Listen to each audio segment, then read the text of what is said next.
Yes, those are incorrect numbers on there. They should read 13.2572 per Hold on, Perry. hold, let's back up. Exactly where are we going? 7D, I believe. 7D, okay.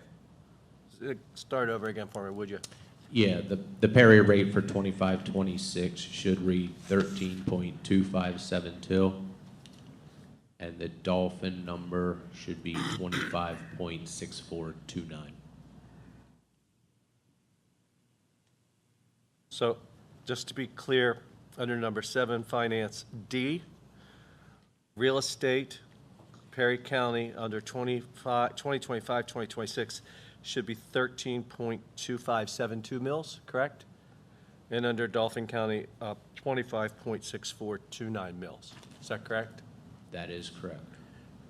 I think because of the importance of what that is, I believe we should have a motion to amend the budget to reflect those numbers. You mean to amend the agenda?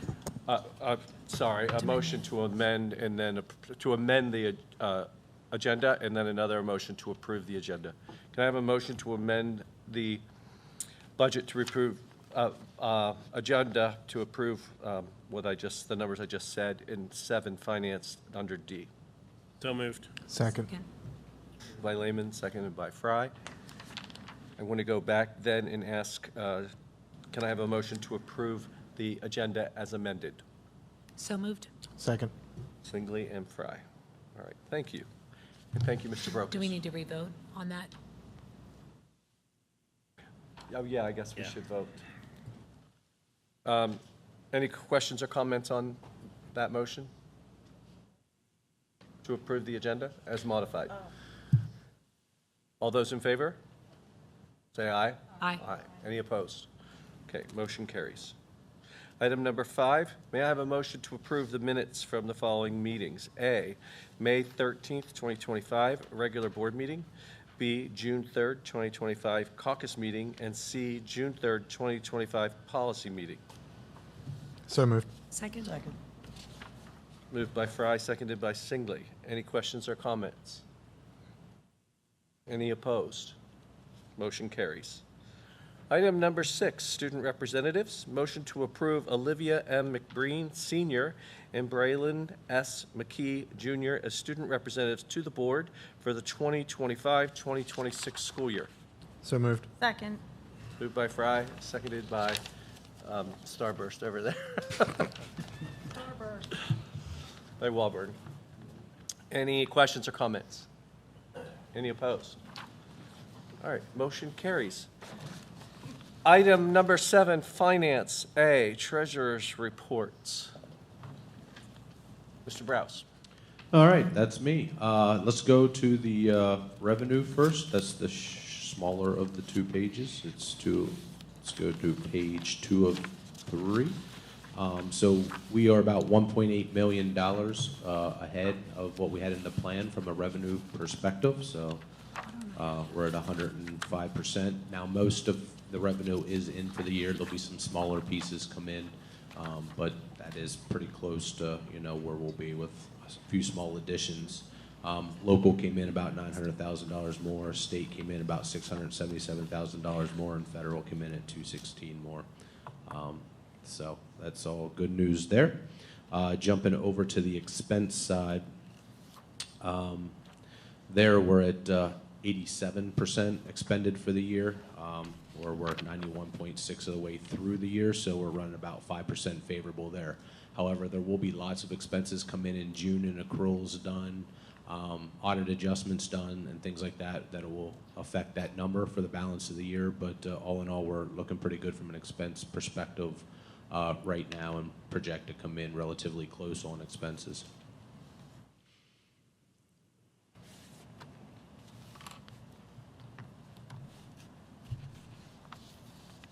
Any questions at all on that? Any comments? Item number 7, Finance B, Payment of Orders. May I have a motion to approve the following payment of orders? Number 1, the general fund prepaid for $671,382.76. Item number 2, a general fund check summary of $104,450.95. So moved. Second. Moved by Fry, seconded by Lehman. Any questions or comments? Any opposed? Motion carries. Item number C, may I have a motion to authorize the payment of July bills? So moved. Second. Moved by Fry, seconded by Singley. Any questions or comments? Motion carries. Item D will be a roll call vote.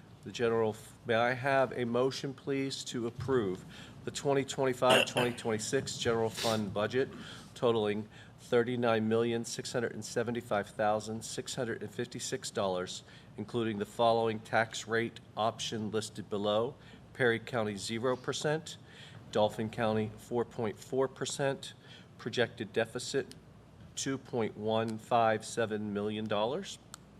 Any questions? Oh, may I have a motion? So moved. Second. Moved by Fry, seconded by Singley. Any questions or comments? Yeah, I would like to, at this point in time, make a suggestion that we switch back to number 4 for the tax increase instead of sticking with the one that we currently are going to vote on. I don't know what that means. Switch Last switch week, back we to had 4 options. I don't like this option. I would like to switch back to option number 4 for the tax increase. What did that reflect? Do you remember? I don't have that. It was 0. Oh, 0, okay.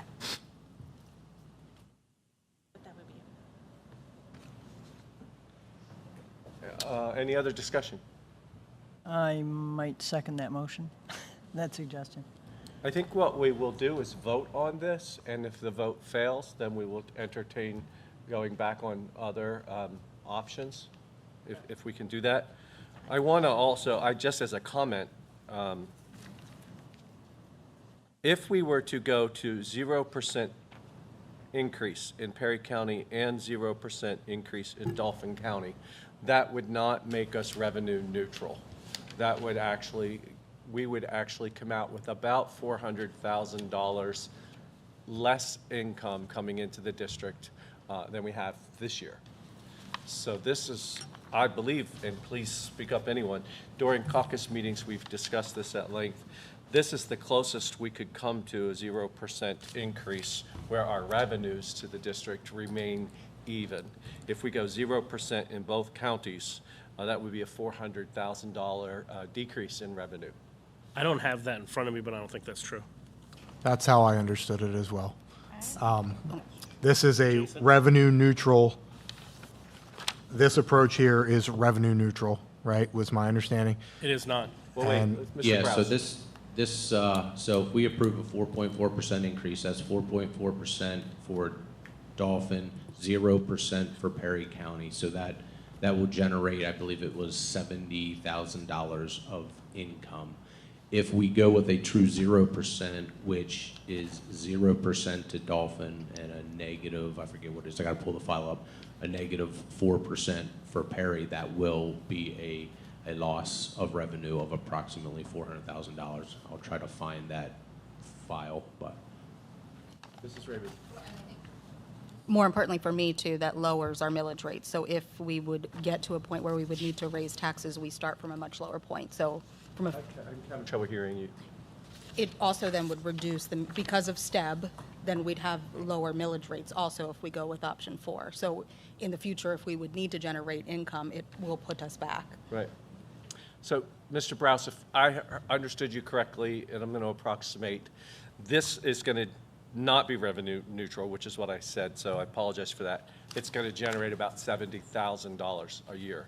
But if we were to go to 0% in Dauphin County, it would cost us around $400,000. Is that correct, roughly? Yeah, it's a couple $100,000 loss. I'll have to find out. I'll have to find that file to find out exactly what it was. But yeah, it'll be hundreds of thousands of dollars of revenue loss if we go to a true 0%. And one other question, just for my sake. If it's difficult and odd that you have a school district that's in 2 counties. So we could not do 0% in both counties, correct? Whatever we did would have to reflect in both counties. So if we did 0% in Dauphin County, we would have to go a minus percentage in Perry County, correct? That is correct, based on the rebalancing. So calculation. again, I'm thinking this is as close to revenue neutral that basically we could come up with, in my opinion. Mrs. Singley. That was not my recollection that it was that close to revenue neutral. My recollection was that this was affording the district about $280,000. And that if we went to the index, we would have gotten about 300 and some thousand dollars. So the difference of the 80,000 I thought was going to the index down to this one. I don't have those papers here either, but everything else that you said was what I recalled, that yes, if we went to a fully true 0%, it would actually result in a $400,000 decrease in revenue to the district. Yeah, the one we voted on, there was no way it was only $70,000. It was Well, about- Mr. Browse has the numbers before him. So you have them, I would like to see all four. So someone's gonna have to find them in their computer and put them on the screen. well, like I said, we're going to vote on this. That's the motion right now, and then we'll, But we're voting on information that nobody knows about because we don't know what we saw last month. Why don't we take a recess, and then we'll go back through the information, I'll photocopy it so everybody has it, so we can go over it for the 15th time. how would you all feel if we just took a recess till we got that information to everyone? Or we could just simply vote on this and move forward? I'm open to a suggestion. Mr. Browse, are you pretty certain, or you're looking at, it's like, we're talking like 71,000? That's my recommendation. Yes, 0% for Perry and 4.4% for Dolphin is a $75,000. That's my memory as well, and that's why we voted and put this on the budget. I don't need to go into a recess. If the majority of the board feels we need to go into recess to review those numbers, we could certainly do that. My preference would be to vote on this. A full Act 1 index would be the $200,000,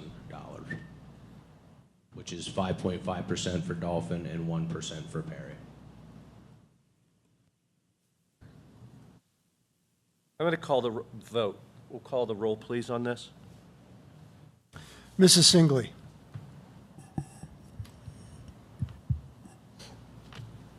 Yes. Mr. Lineham. Yes. Mrs. Rabin. Yes. Mr. Lehman. No. Ms. Bailey Reed. Yes. Dr. Gutile. No. Mrs. Walborn. Yes. Mr. Fry. Yes. Dr. Jones. Yes. 6 yes, 2 no. 1, 2, 3, 4, 5, 6, 7 yes, 2 no. Motion carries. Item number 7E, Homestead Farmstead Resolution. May I have a motion to adopt the 2025 Homestead and Farmstead Exclusion Resolution based on the approved budget, taxing rates in 7D? So moved. Moved by Fry, Second. seconded by Singley. Can I ask our business manager, Mr. Browse, sorry, to please, can you describe a little bit about what the Homestead Farmstead Resolution is, please? Yes, so I believe that is the gambling funds that the state of PA implemented, a few years back. This is their way to pass that back to the homeowners through the Homestead Farmstead Act and those people that have signed up for the Homestead and Farmstead. So what that did is there was additional money this year given to us from the state for the Homestead Farmstead. And so it's approximately going to be, I forget what it was last year. I think it was like $280 or $90. And this year it's going to be a $328 decrease to the homeowners that are registered in the Homestead and Farmstead. Thank you. Any questions, any comments? Anyone opposed? Motion carries. Item number 8, may I have a motion, please, to recommend the board to approve the workers' compensation insurance renewal with UPMC Work Partners at a premium of $58,508 and authorize the Director of Financial Affairs to sign the binder for coverage. This is a decrease of $3,710 from last year. So moved. Second. Moved by Fry, seconded by Dr. Gutile. Any questions or comments? Motion carries. Item number 9, may I have a motion to authorize the Director of Financial Affairs to make budget and fund transfers as part of the year-end financial statement audit? A full report of budget transfers will be provided to the board upon completion of the audit. So moved. Second. Moved by Fry, seconded by Walburn. Any questions or comments?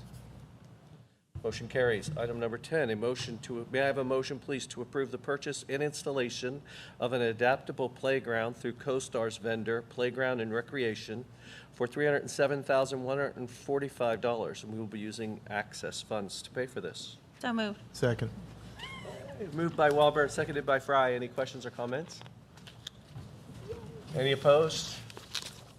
Motion carries. Item number 11. May I have a motion, please, to approve the revised coaches matrix as we discussed at the caucus meeting 2 weeks ago? So moved.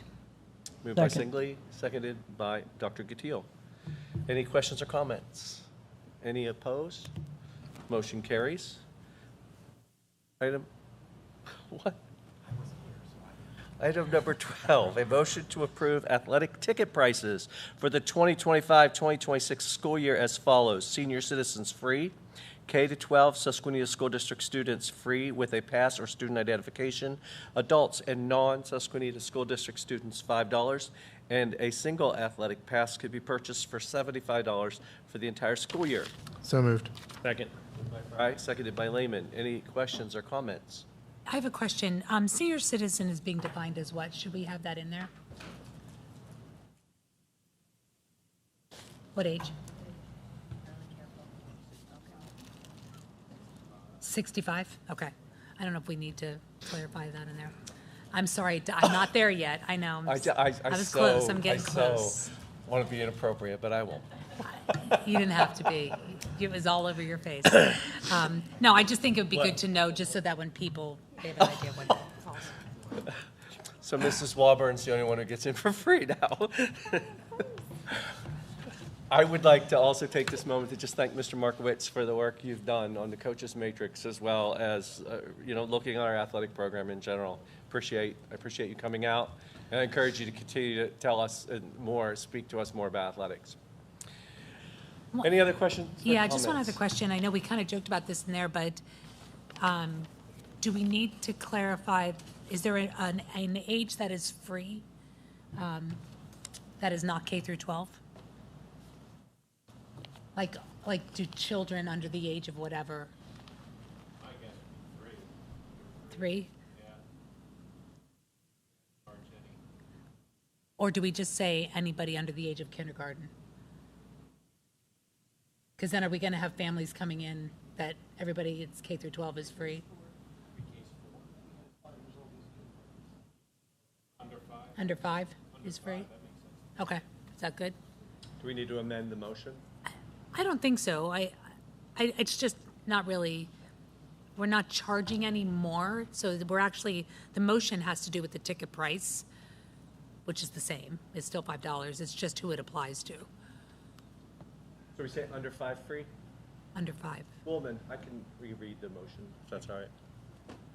Can I have a motion to approve the athletic ticket prices for the 2025-2026 school years as follows? Senior citizens free, K-12 and Susquenita School District student free with a pass or student identification. Adults and non-students at Susquenita School District $5. Children 5 years and under free, and a single athletic pass can be purchased for $75 for the year. So moved. Moved by Fry, seconded by Singley. Any questions or comments? Any opposed? Motion carries. Item number 13, may I have a motion for the appointment of the district solicitor and special counsel to appoint the following solicitors.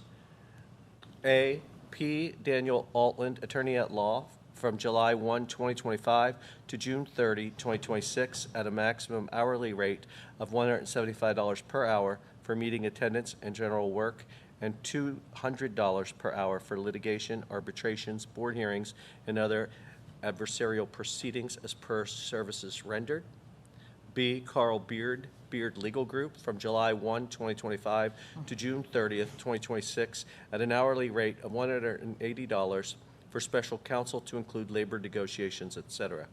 And Saxon and Stump for special counsel services from July 1, 2025 to June 30th, 2026, at an hourly rate of $265 for partners, $230 for associates, and $95 to $155 for paralegals. So moved. Second. Moved by Fry, seconded by Singley. Any comments? Saxon and Stump were previously stock and leader. Any other questions or comments? Any opposed? Motion carries. May I have a motion to approve personnel number 14, items A through G? So moved. Second. Moved by Fry, seconded by Lehman. Any questions or comments? Any opposed? Motion carries. Item number 15, may I have a motion to approve the teachers listed below for summer camp teachers for Early Birds Kindergarten Camp? So moved. Moved by Fry. Can I have a second? Second. Seconded by Dr. Gittell. Any questions or comments? Any opposed? Motion carries. Item number 16. Should we take these one at a time or do them all at once? Anyone opposed to doing them all at once? Excellent. Number 16, can I have a motion to approve? I guess I have to read them all. No, do I have to read them all? Motion to approve the following contracts as listed below. Yes, like we do personnel. A through N. So moved. Moved by Fry, seconded by Second. Dr. Gatiel. Any questions or comments? Any opposed? All right, motion carries. Item number 17, policies. Can I have a motion to approve A through C under policies? So moved. Second. Moved by Lehman, seconded by Fry. Any questions or comments? Any opposed? Motion carries. Item number 18. May I have a motion to approve A, a donation of $4,423.20 from the softball boosters for the installation of the softball fence? So moved. Moved by Fry, Second. seconded by Second. Singley. Any questions or comments? Just a comment, thank you to the softball boosters. I know this was a process because unfortunately, like our homes, we can't just get things done. There's so much red tape and it ends up costing more money and everything else. But thank you so much to softball boosters for your patience and understanding and the money, of course. Any other questions or comments? Anyone opposed? All right, motion carries. May I have a motion for B to approve the donation of a Yamaha upright piano to the Susquenita High School music program from the Sheehan family? So moved. Second. Moved by Fry, seconded by Dr. Gutiel. Any questions or comments? Again, just a comment, a very special thank you to the Sheehan family. We appreciate it. Any opposition? Motion carries. Number C, a motion to approve an anonymous donation in the amount of $100 to be applied to the delinquent lunch accounts. So moved. Second. Moved by Fry, seconded by Lehman. Any questions or comments? Any opposed? Motion carries. Item number 19, can I have a motion to cancel the July 1, 2025 policy committee and caucus meeting and the July 8th, 2025 regular school board meeting? Moved. Second. And I'll say seconded by Walborn. Comments? I don't know if I could go without seeing Mr. Fry that long. Maybe, Take a picture. we live too far, I'll pass you. Yeah, okay. Any other questions or comments? All right, anyone against? Motion carries. Item number 20, discipline committee recommendations. May I have a motion to approve the board's discipline committee's recommendation for student 072914, student 090509, and student 101210? So moved. Second. Moved by Singley, seconded by Fry. Any questions or comments? Any opposed? Motion carries. This time we'll have a Cumberland Perry Area Career Technical Center update by yours truly. Just two things I wanted to point out from our last meeting was the construction seems to be moving forward on schedule. I mean, I'm not seeing ground dug up or anything, but permits and all that stuff take time, but that is a process. We had the largest turnout of people at our last meeting I think they've had ever, maybe, for a long time, because there was a discussion had where, due to the equipment and they're going to be working on 3 different entrances of the building all at the same time, and so there was a concern about still having preschool at the school. As part of their early childhood development program, they have a preschool center there where students do a lot of hands-on learning, and so there had been the director had made a decision that we would probably have to discontinue the preschool element in order to keep the children safe. So there was a lot of concern, like people saying, how are you going to learn how to cook without working with food, or learn how to work on a diesel truck without a diesel truck? So how do you learn to manage children without working with children? So the director has been asked to go back to the drawing board and kind of revisit the whole concept of whether or not they're going to table the early childhood program. When we started the construction program, before the new director started, there was an understanding there would be no change in the services that we'll be offering students. So stay tuned for that. We're meeting, I believe, next Monday again, and so I will try to remember to give you all an update on that when we see you again in August. But hopefully we could figure out a way to keep the little children safe without having to have any problems with their early childhood programming at the tech school. Other than that, I have nothing else to report. I'll turn it over to Dr. Fox to talk about the Susquenita Blackhawk Foundation. Thanks. I will ask for some help on that, but real quick, a news update that we just got to as well from Cumberland Perry Area Career and Technical Center is that they're going through a middle school camp currently right now, and it's really well attended. And today they had a special guest. They had Dr. Carrie Rao, the Acting Secretary of Education, came to visit today, as well as one of Senator Rothman's legislative aides also came as well. So exciting things happening at Cumberland Perry Area Career and Technical Center. I'm going to turn it over. Really, right now, the foundation is really gearing up for the golf outing, which is happening on June the 27th. And I'll toss it over. If I think at this point, that's where a lot of our focus and energies are. Please feel free to support the foundation. If you want to learn more about the foundation, please just Google Susquenita Blackhawk Foundation. There's an opportunity to give on there and an opportunity to see all the happenings that are occurring.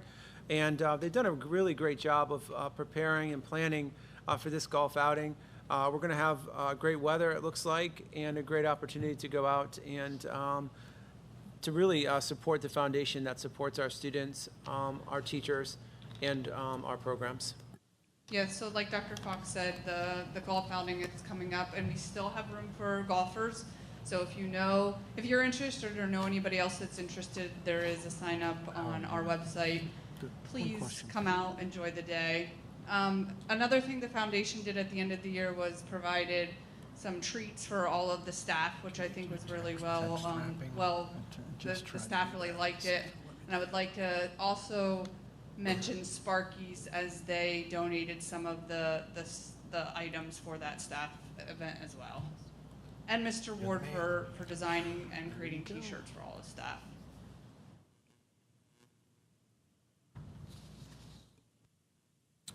Okay, thank you. You can see our meeting schedule there under number 23, and looks like we don't meet again till August 5th. Information items are there. May I have a motion to approve the disposition of multiple pieces of technology? So moved. Second. Moved by Fry, seconded by Lehman. Any questions or comments? Any opposed? I have a quick question. So I was just like looking at the list. Bingley. What, can I just get kind of a rundown, like what are all the blocks of, like, where there's large things like IMAX, things like that? Why are we? So it's the iMac lab up here at the high school, which probably we should have recycled last year, but we kept them for another year. And then and we're not replacing that lab. so it's not being replaced because there really isn't a need for it at this time. And then the two PC labs up at the high school, so the business lab and the tech ed lab, they are both out of date in September, so they'll no longer be supported. We are replacing them as part of the budget with Dells.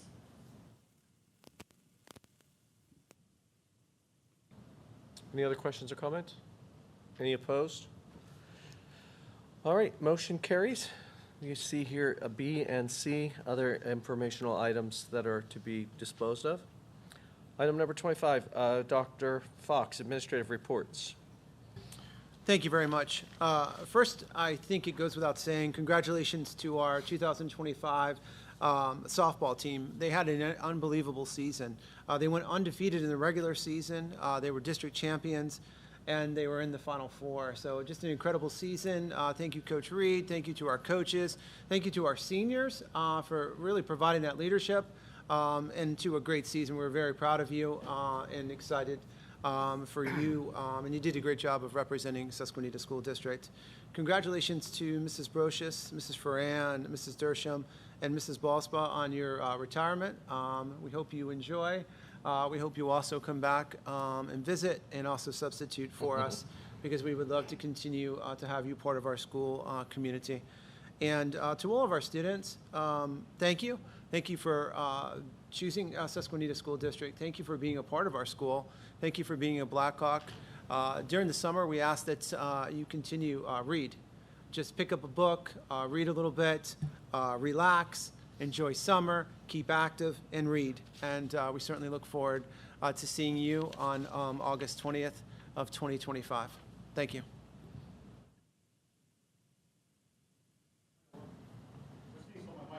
Thursday, August 14th is our fifth grade back to school night before school starts. So any upcoming fifth graders, that's the time you come meet your teacher, meet the counselor, meet the principals, and get a chance to walk through your schedule before school starts, so you have some familiarity with the school. So that'd be upcoming fifth graders, Thursday, August 15th. The doors open at 5:30. We're going to get started at 6.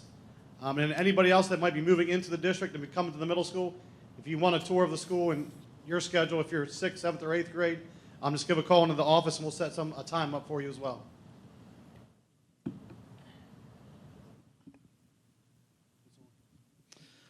First off, I'd like to start by thanking everyone that came out to graduation. I thought it was a great night. We keep getting extremely lucky with weather, so that was a great way to kind of end the year. I just wanted to circle back really quick just on graduation and some of the town hall stuff. I know it's been a while, so it's easy to forget about, but the cap decorating that they suggested during the town hall went really well, like even better than I thought it possibly could have. The students were extremely respectful, did nothing inappropriate, and I thought they were able to keep the tradition of the commencement with being able to kind of personalize their caps. So I thought that was really great, and thanks again for coming out to that.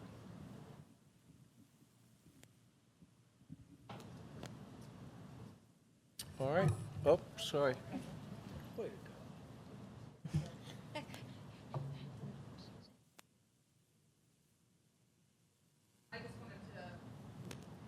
The committee for lifted, Ms. Snyder, Mr. Shepler, Mrs. Bloat, Ms. Levan, and Mrs. Laux. We had a very successful conference. Over 270 people attended with over 20 districts and organizations. So a special thank you to all those people that helped and came out. We really appreciate it. Any other administrative comments? Any board reports? Mrs. Singley. It's not a report. I actually just have a question circling back, Mr. Browse, about the budget thing, because for some reason I left my papers in there, so I had to borrow and looked at them a little delayed. On the expenses, I know you had said we're below kind of where we're at for the year, but we still have some outstanding that are going to come in. What is the line item of other expenditures that we are over by 690? It looks like it's a line item for our debt service, but. Yeah, I don't see the exact 690, but I think I know what you're referencing to. And that, yeah, the budget, we didn't have the one part of the, so it's showing negative, unfavorable, 532,000, and it's because we didn't, it put the budget in the right category, so we should move the budget category down there to align to eliminate that unfavorability. We're not actually unfavorable. Okay. Just when they loaded the budget from what you guys approved into CSIU, they put it in a different category. Okay. So we have to move that money down there. So does that mean that we're not Unfavorable in that. we're not as far favorable as it might appear when you take that into consideration? We're fine, it's just up at another line item in the budget, so it is probably up on the 1100s, where we're $2.5 million favorable. Where we're $2.5 million favorable, up in 1100, there should be probably $500,000 moved out of there and put down below, so we're really only 2 million favorable up there, and Okay. then we're flat down below. Okay, So so in then- total, we're fine, it's just a categorical move from the way they loaded the budget into CSIU. So then if we're looking to just sort of look at where we're at, expenses over revenue, it'd be better just to look at that top number, where you're at the 8420? Yeah, to look at the total, the 86.96. So the expenditure totals, that kind of nets those Yeah, two my together. expenditures are 84.2, but is that what I'm? Yeah, but you still got to factor in the 690. So the overall is up above it, 2 lines up is 5.028 million. That's the line you want to look at. Oh, okay, I'm on page 4, all right, yep, All right. got it, thank you. Yep. Any other board reports? Yeah, I would like that paper that had the 4 different things on it, because I just went back through April's April's agenda for caucus, April's agenda for the board meeting, and the caucus meeting for May, and the board meeting for May, that we were sent the day of the board meeting. There was only 2 options on there, and we were given 4 that night at the meeting. So I would like those 4 back so I can see, because I don't think that this is neutral. I don't think that this has the balancing from the assessment that was just done in Perry County in it. That No, it won't assessment have the hasn't Perry taken- County assessment. until next year? That's next year. Yeah. Yeah. But I would still like to see the 4 of them, because they don't show up in anything that you sent us in the past 2 months. But they, It was if a I- handout. They handed it out at the meeting. At the caucus meeting, They correct? handed it out at the budget meeting.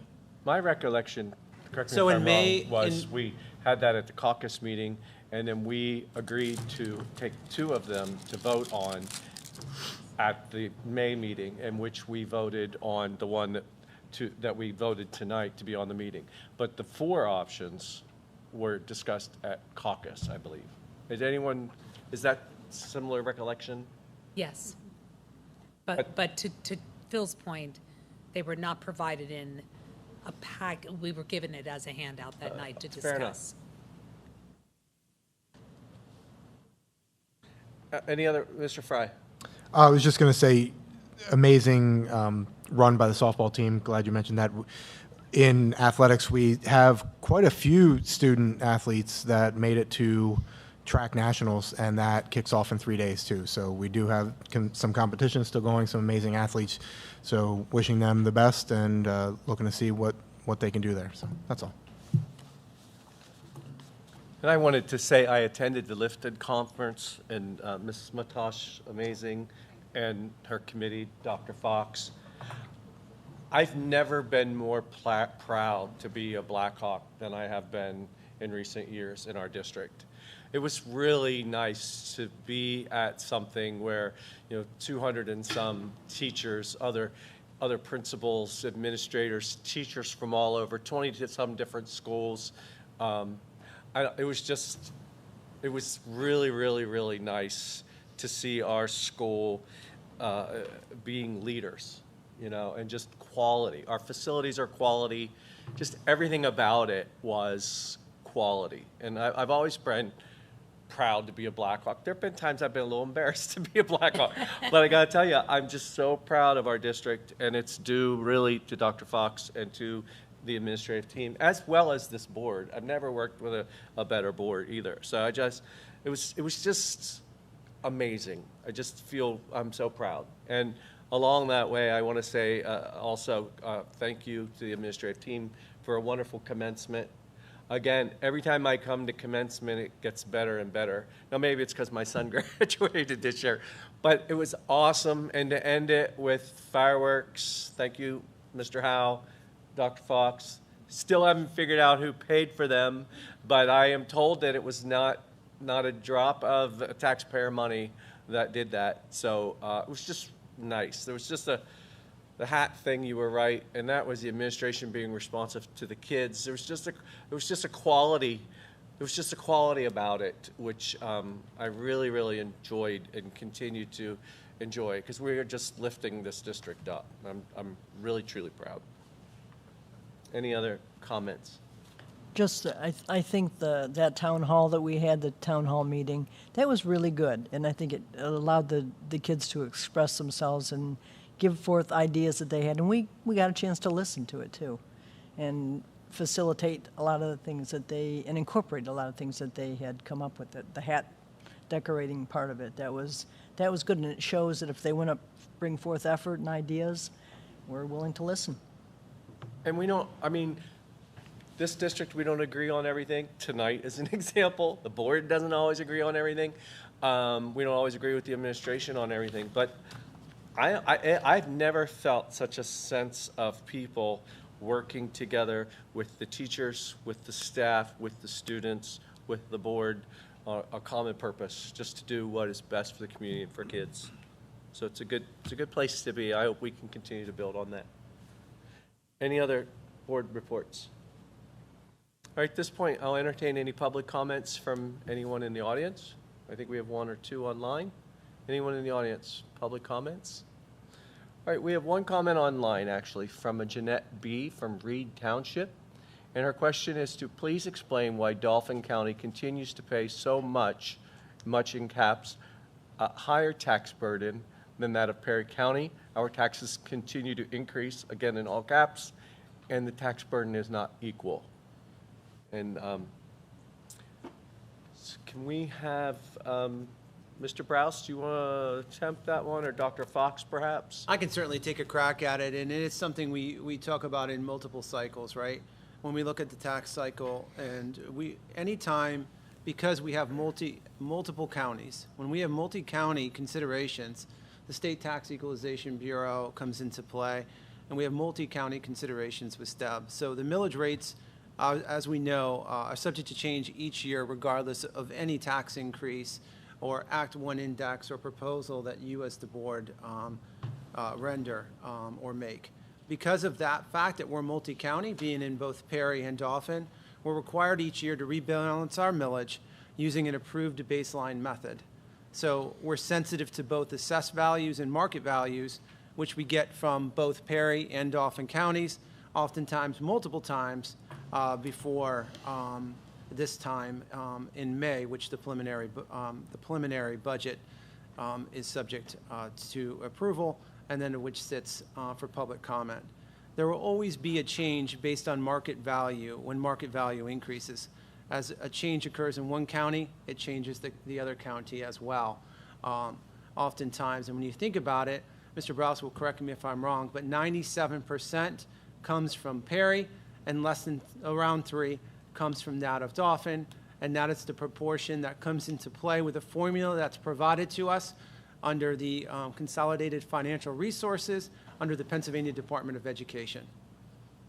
Mr. Browse, is that? Yeah, I don't think I can say it any different, but yeah, that's basically correct.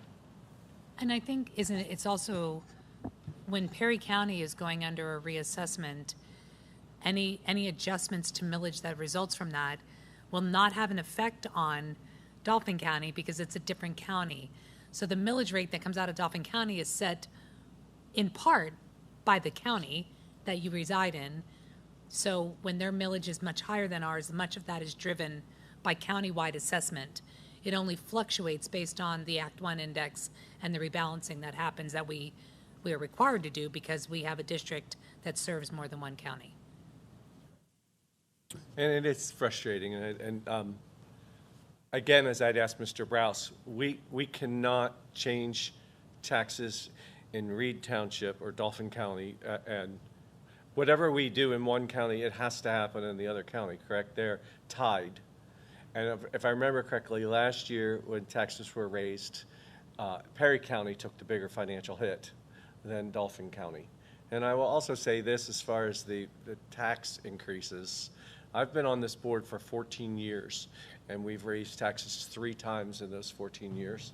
And this is one of those times, which it's as close to 0%, I think, pretty much as we could get without taking a loss. So I feel like this board in general has been, for years, has been pretty good watchdogs of our taxpayers' money. And we are aware of Reed Township and those concerns. But unfortunately, I'm going to say it, cyber school tuition's what, $3 million or something? We're paying $3.7 million, almost $4 million for cyber school education in a budget. That's almost 10% of our budget. Our budget, what we approved, like $39 million. Almost 10% of our budget goes towards cyber school tuition. And that has all increased dramatically, very dramatically over the last 14 years. And we have not dramatically increased taxes. So that's because we're cutting other places. So I don't know, if you're out and about, there's legislation out there trying to change the way funding is raised for cyber schools, not get rid of it, not get rid of school choice, but to equalize the fields, because they're not equal playing fields at this point. And I'm a Republican, I'm a lifelong Republican, and I believe in school choice. But Mrs. Singley and I met with Representative Stanball, and he still continues to vote against school choice. I believe Representative Rothman, Senator Rothman, continues to vote against this cyber school funding. And I, as a Republican, don't understand why my Republican elected officials won't entertain changing some of the ways we do the funding. And I think it's because they think that they're for school choice. I'm for school choice too. I have no problems with someone going to cyber school. I just think it's not fair. If you were to look at the funding, it's not an equal playing field. And we've talked about it before. We could talk about it again. But it just frustrates me that our Reed Township or even Perry Township people are picking up these costs. It's because we now have almost $4 million in cyber school taxes, which our Republican lawmakers won't help us with. So I'm sorry, I'm just on my little soapbox, but it bothers me that our community is hit so hard. And I think it's important to note that this is the second legislation that has been brought forth in the General Assembly, has been passed by the House.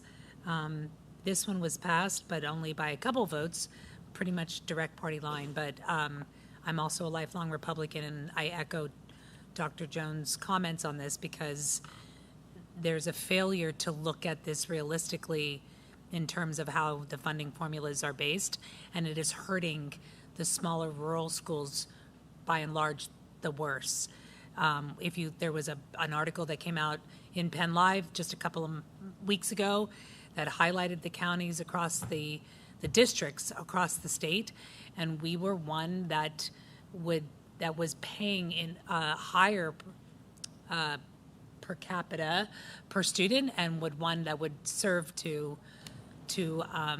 or would serve to, or stand to benefit from this flat funding that is being proposed. So I would really encourage our constituents to reach out to your senator, because that's where it's sitting now. We'll be in the Senate to really look at this bill to try to get some funding changes and to vote for this bill to pass it, because it will have a marked influence on our budget to the better, while still allowing cyber charter schools to exist and be able to exist in a robust way. Do you happen to know any more about that bill as far as like the number it's given or anything? And any additional information by any HB chance? 1500? That's correct. It's House Bill 1500. House Bill 1500, passed by 2 votes, but it is headed to the Senate. Okay. And again, this is the second time this has happened. It happened 2 years ago, which was when Dr. Jones and I had met with Representative Stanbaugh, who had listened and heeded our concerns in that regard, but had said that he was in favor of reform, but not in reform of that bill. And my question is, I had not seen any counter bill that was put forth to change that reform. So once again, another bill has come forward. It has really in it an $8,000 per student flat rate tuition charge, tuition amount, and which seems to be a fair number. And again, I think it's to Dr. Jones' point. I think it's being tied with the misconception that if voting for this bill will go against school choice, and it's not. We're not. Nobody is saying cyber schools should be shut down. They are a public school option for students, and it's a valuable option for students. But the way the funding formula is created by school code, which is why there needs to be legislation to change it, is outdated, and it's not equitable, and it's allowing for very large fund budgets to be accumulated through these Pennsylvania cyber charter schools, to the point where, in many cases, they are depleting that fund budget by buying buildings statewide, 22 of them for CCA alone. So thank you for passing the soapbox to me. Yeah, I just want to pontificate for one more minute. Like, for instance, like a special education student in our school, we get a certain amount of funding for a special education student depending upon their level of disability. We have students here that maybe have a reading disability that may need a test read to them. We have other students here that have multiple disabilities. Perhaps are nonverbal, have very serious autism. That student requires a lot more services than the student that needs to go to a resource room and have a test read to them. And our funding is different per that student. If you go to a cyber school, they get the same amount of money for and it's a lot of money, frankly, more money than what we're paying for our special education students. They get the same amount of money whether that student has an IEP that requires a test to be read to them or whether that student is a nonverbal student in a wheelchair. They get exactly the same amount of money just because it's a special education student. So I talk about leveling the playing field. I'm just saying, why don't they get funded and get the funding on the same way that we get our funding for our special education students? They also, a lot of these schools, correct me if I'm wrong, anyone, they pay for field trips, they pay for a laptop, they pay for internet services. Sometimes their teachers will get several $1,000 bonuses at the end of the year. Like, we can't afford to do that as a school district. They can pay thousands and thousands of dollars to create a big float and march in a parade advertising their schools. We first of all legally can't do that. We don't do that. So a lot of things that they are spending exorbitant amounts of money on. I mean, it'd be nice to have a building to do hydroponics, and some of those types of things. And I don't think it's fair that people should not have access to the same types of things. But I just think the playing field should be level. And I don't think we should be spending more money we should be paying more money for a student to go to a cyber school where they don't have brick and mortar, they don't have buses, they don't have transportation, they don't have electricity, they don't have to heat, they don't have they don't have those things, and we're spending about the same, and in some cases more, to send a student to a cyber school than here. And when I'm talking about leveling the playing field, I would be happy if they figure out what's our per pupil expense and let us pay that for cyber. I don't even know if I'd be happy about that, because again, we have buildings to take care of. But it's just, I'm frustrated with our Republican people that are not even apparently listening. And one other final thing, that this House Bill 1500 was being promoted once again, but in part because of an audit that was done by the Republican Auditor General on the cyber charter schools, requesting that there was legislation to correct the inequities in the funding process. So this was in part a response to that, and I think we just need, as a taxpayer, the best thing that we can do to help to manage the tax base in our school district is to get on your legislators' about this bill. This is huge, and it is only going to change through the ground swelling of a grassroots movement. You talk about The interesting statistics and information, if you go to edvoterspa.org, lots of information about the amount of money that the HB 1500 is estimated to save school districts, which is $290 million. It also explains a little bit about how some of the funds from cyber programs are being utilized right now. And again, this isn't a cyber school bash by any means. This is an opportunity, I think, to relook at the funding without the ABCs. A cyber charter doesn't have the ABCs, right? They don't have athletics, they don't have buses, and they don't have cafeterias. So those things are a cost to us, as well as facilities to upkeep, and the energy to upkeep those facilities as well. The energy to be able to turn the lights on, the systems that are needed. But edvoterspa.org, a plethora of information, several right-to-know requests were issued there. So it's a really interesting and fascinating website full of information. you were making reference to Tim DeFore, right? In his, yeah, okay. All right. Just out of curiosity, who, and this might sound ignorant, but I have to plead ignorance here, as far as, isn't there kind of like contracts that you end up coming up with price points that, just like everything else, when I was a township supervisor, we had a certain level of money that if it came above that, we had to bid it out. I don't understand why there's not more bidding that goes on with cyber school. Yeah, really good question. Why? And it's because how the charter school formula was derived initially.